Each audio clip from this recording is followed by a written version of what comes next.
Então, gente, vamos lá, né? Continuar com nossas aulas de primeiro ano do ensino médio, tá? Com conteúdo de conjuntos.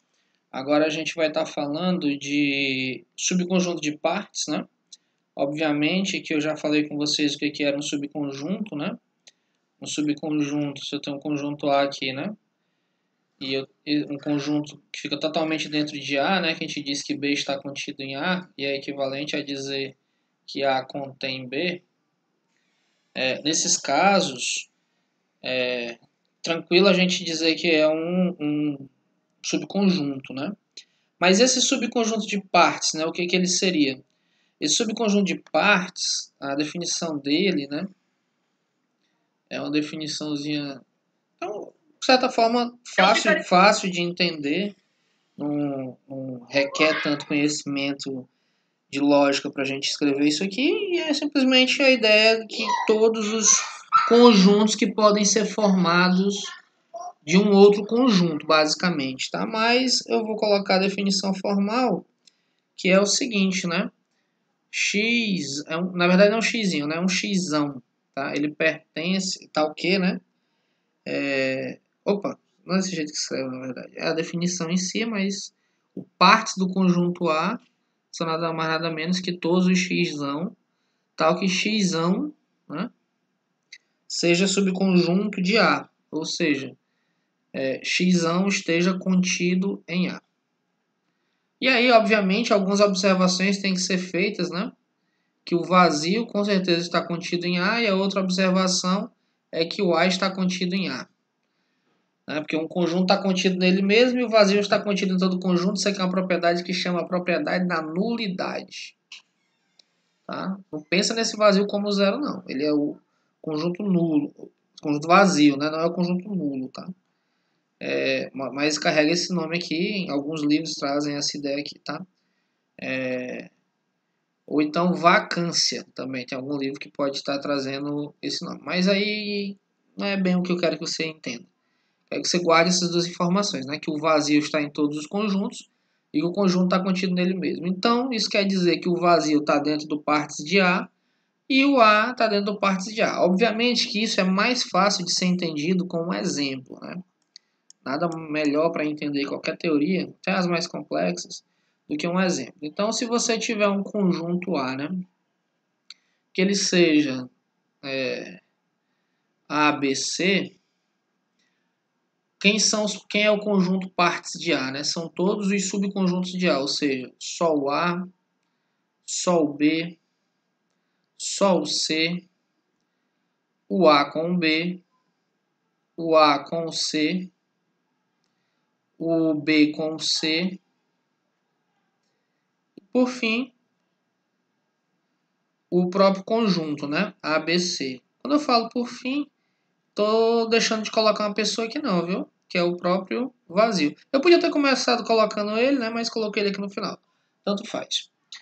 E o que importa no final é isso, né? Que você montou todos os possíveis conjuntos, todos os possíveis subconjuntos, tá? De ABC. O vazio está dentro de ABC? Sim. O A sozinho está dentro de ABC? Sim. O B sozinho e assim sucessivamente. Aí tem uma coisinha interessante que eu queria falar com vocês. Percebam o seguinte, o número de elementos do conjunto A, o número de elementos é essa hashtagzinha aqui, tá? Que vocês usam muito no Facebook, né? Nas redes sociais, é porque isso aqui significa número de, é como a gente lê isso aqui, ó. Número de elementos, né? Então, quando você faz uma hashtag no Facebook, você está criando um marcador, né? Que ele vai contabilizar quantas vezes aquilo foi escrito, né? Aquelas palavras que vem na sequência. Então, é por isso que você sabe qual é a hashtag que está aumentando, a hashtag que está na moda, né? Coisa do tipo. Então, vamos lá. Vamos que vamos e Deus no comando. Então, muito bem. Você perceber que o número de elementos, né? Do partes de A é 8, tá? Tem uma coisinha interessante que a gente pode começar a montar aqui, que é mais ou menos a espécie de uma tabelazinha, tá? Seria mais ou menos isso, né? Vou limpar aqui a tela pra gente brincar com essa tabela, tá? Seria mais ou menos o seguinte. Vamos fazer só para alguns casos e aí depois a gente analisa. Então, vamos ver quantos elementos tem o partes de A relacionado a quantos elementos tem o conjunto, né? E vamos ver se existe uma relação que eu possa estar falando sobre isso. Então, se o conjunto tiver 0 elementos, 1 elemento, 2 elementos, 3 elementos, 4 elementos, vai ficar difícil, mas a gente vai ter uma noção. O 3 elementos eu já sei, né? Se tem 3 elementos, eu fiz agora há pouco, né? Tinha 8 subconjuntos de partes, né?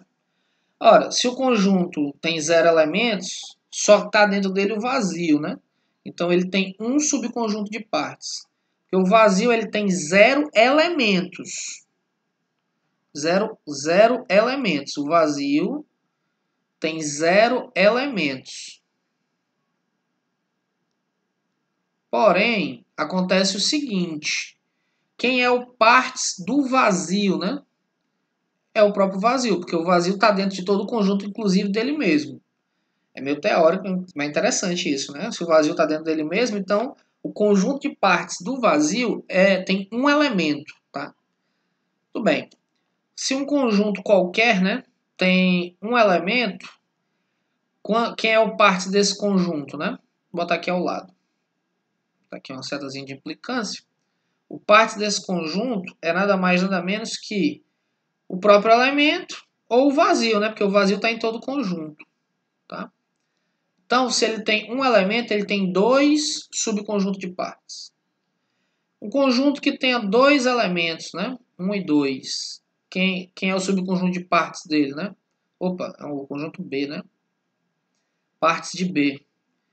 Pode ser só o 1, só o 2, o 1 com o 2, ou o vazio, né? Tem muito livro que vai trazer o vazio de primeiro, tá? Então, quantos elementos tem na parte? 1, 2, 3, 4. Opa, então aqui é 4. Ó, mas se eu começar a perceber, isso aqui pode ser escrito como 2... Vou botar fora do quadro. 2 elevado a 0. Isso aqui pode ser escrito como 2 elevado a 1. Isso pode ser escrito como 2a ao quadrado. Isso aqui pode ser escrito como 2a terceira. É uma conjectura, né? Mas, ó, se você perceber, esse 0 aqui, ele é expoente desse cara aqui, ó. Dá um elemento no subconjunto de partes. Esse 1zinho aqui, ele é expoente desse 2, ó. Tá? Então, só algumas observações, né? Então, eu não sei ainda com 4. Dá muito trabalho fazer, né? Mas com 4, se eu fosse fazer desse mesmo jeitinho, fazendo ele ser um expoente, isso seria um quem, né? Um 2 elevado a 4. Então, isso aqui seriam quantos elementos do subconjunto de partes? Seriam 16. E é exatamente isso mesmo que acontece, tá? Eu falei como conjectura de início, mas é verdade, tá? Se um conjunto A qualquer acontece o seguinte, né? O número de elementos de A é n elementos. Então, o número de elementos do partes de A vai ser 2 elevado a n, tá? Eu já vi inúmeras, mas algumas demonstrações para isso, algumas até um pouco cabulosas, na verdade, né? Bem difíceis, mas na verdade é que a gente consegue fazer essa demonstração com muita tranquilidade, tá? Apesar de vocês serem alunos de primeiro ano, acredito que não seja uma coisa impossível de vocês estarem entendendo, não. Tá? É o seguinte, imagina nós temos um conjunto A, e esse conjunto A tem N elementos. Esse conjunto A tem N elementos.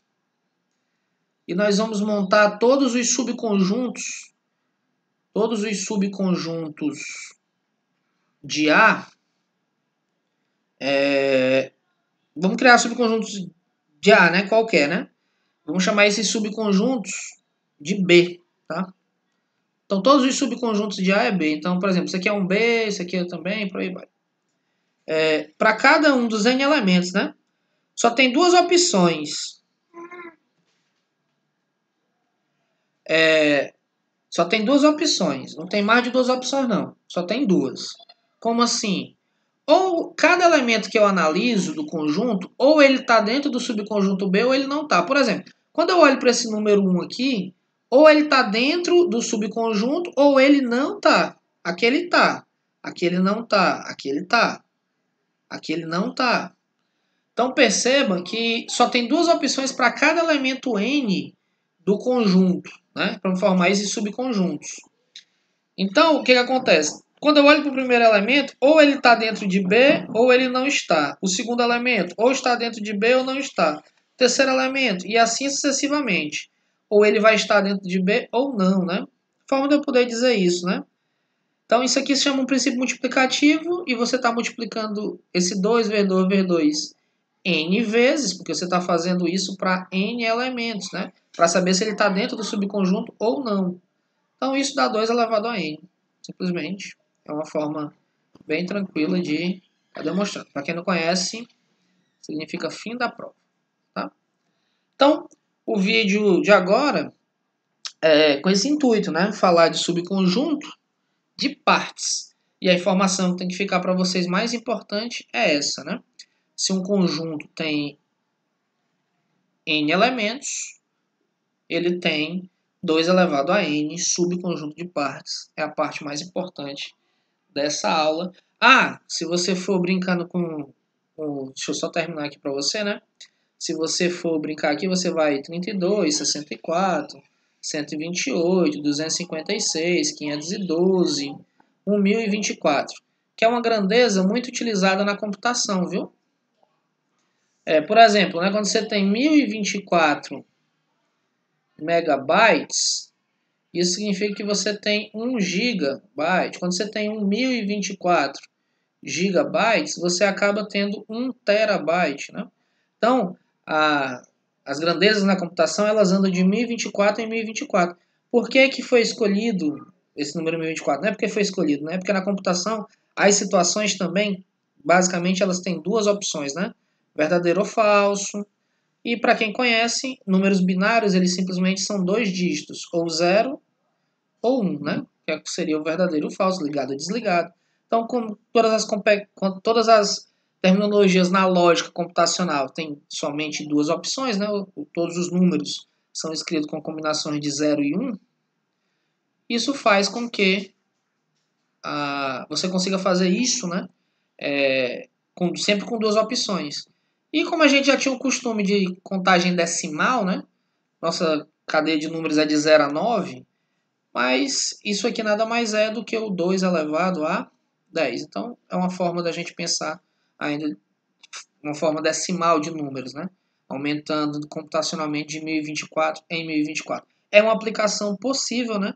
Para a ideia de subconjunto de partes. Um abraço, galera.